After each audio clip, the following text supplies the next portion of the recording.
NFTs, non-fungible tokens, which certify digital scarcity using the blockchain for icons like cyberpunks and videos like basketball Top Shot from the NBA. Joining us, James Wang is a former analyst at ARK Invest. He's an NFT investor. Here to make the case, James, you're on the side that this is just like any other art, basically, but with better tools to understand where they come from, and it's not just another speculative crypto craze. So walk me through, what's the first thing we need to know about NFTs from your point of view?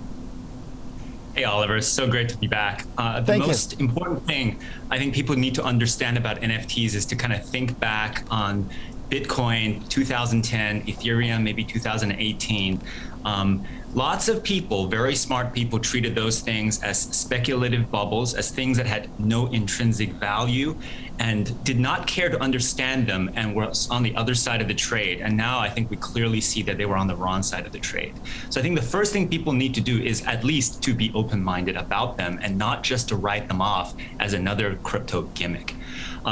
If you want to understand NFTs kind of for what they are, essentially it is the first time we've had software that will ensure digital scarcity on the internet. We've never had that capability before. So it is a genuine technological invention, not merely a gimmick to kind of bid for the highest thing. Although people will do that. People will generate bubbles on their own. But investors and people who are technologists really need to separate the kind of speculation component and the technological component.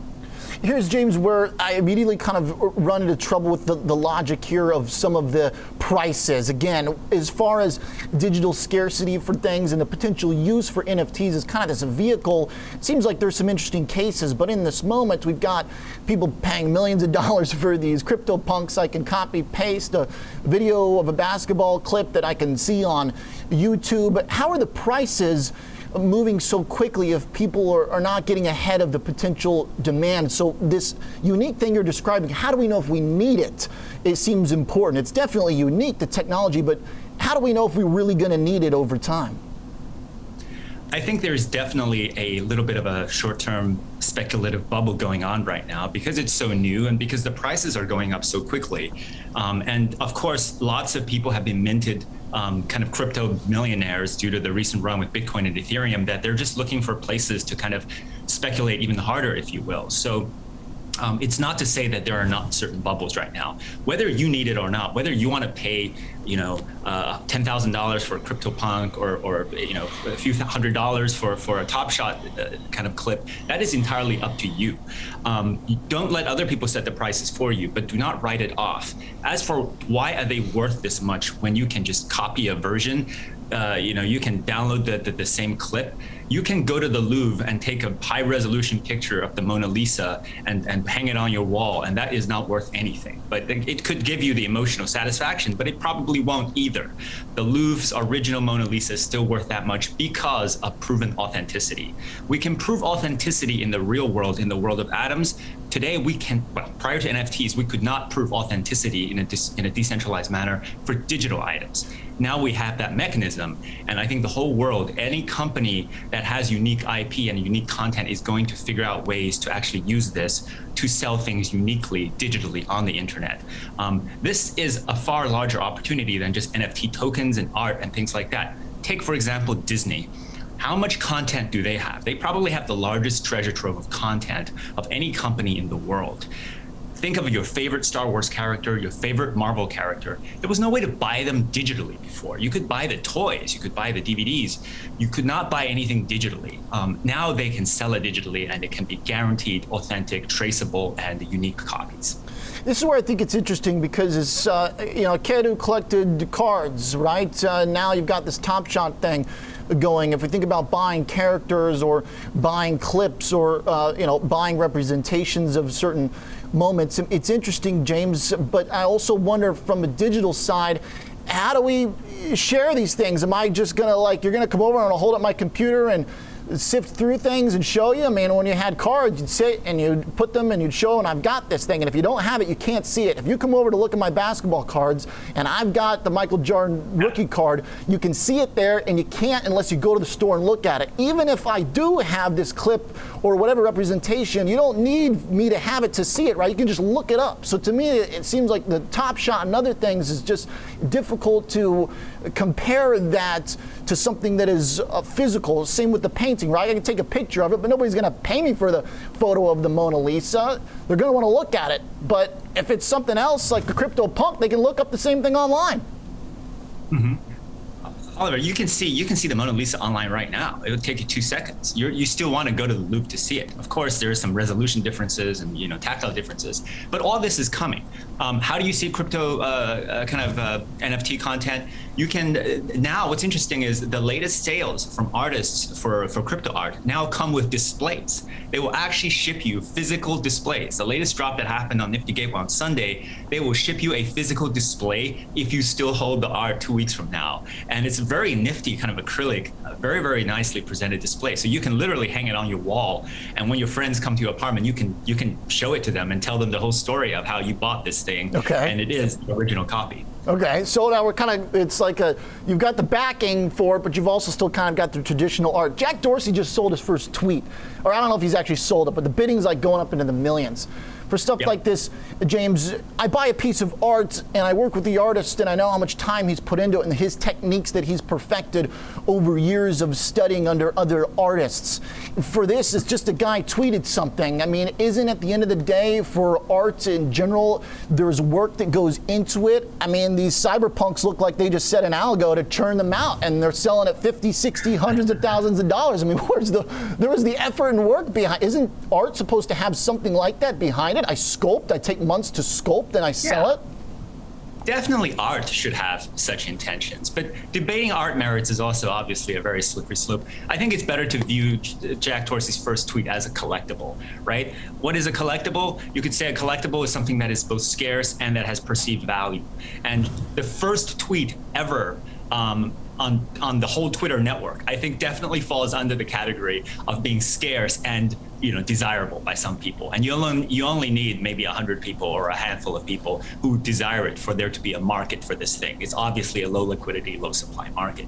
So the fact that a handful of people are choosing to bid this to $1 million, it's up to them. I'm not going to pass judgment on it. I'm not interested personally in that tweet. I might be interested in other things. Another framework you might use that kind of helps you wrap around the kind of NFT concept is don't think of it from the buyer's perspective. Think of it from the content creator's perspective, the artist or musician's perspective. They have lots of fans. And today fans often try to tip or try to show some kind of support for the artist. And all they can buy is some merch for $12. How do I actually tip a musician or an artist $50, $100, maybe $1,000 worth of something to show my support? There's no mechanism. And the artist has no way to give them anything off that value just on the fly. NFTs is basically, you could think of it as a way for people who really are fans of the creator to tip them in exchange for something of symbolic value back that also is scarce and maybe of value in the future. So there are many, many ways you can creatively apply this. We're literally in the Stone Age. We're day one. And there's a speculative bubble day one, sadly, but don't get lost in the bubble. This is going to be big. It is going to be persistent. It's going to be very important 3-5 years from now. To me, James, it seems like a lot of this kind of hinges on how much we live in a digital virtual world, because the idea of using this tech as a way to give back to an artist or show that support. I mean, I can also go to the merch table at the concert, right? And in many respects, it's very similar. I mean, I'm going to use fiat currency to buy something, but in this case, I'm just going to use a cryptocurrency to buy something digital. I mean, is a lot of this kind of hinging on us living in a digital world, and is there a risk that has been overstated after a year where everybody's been stuck inside? I mean,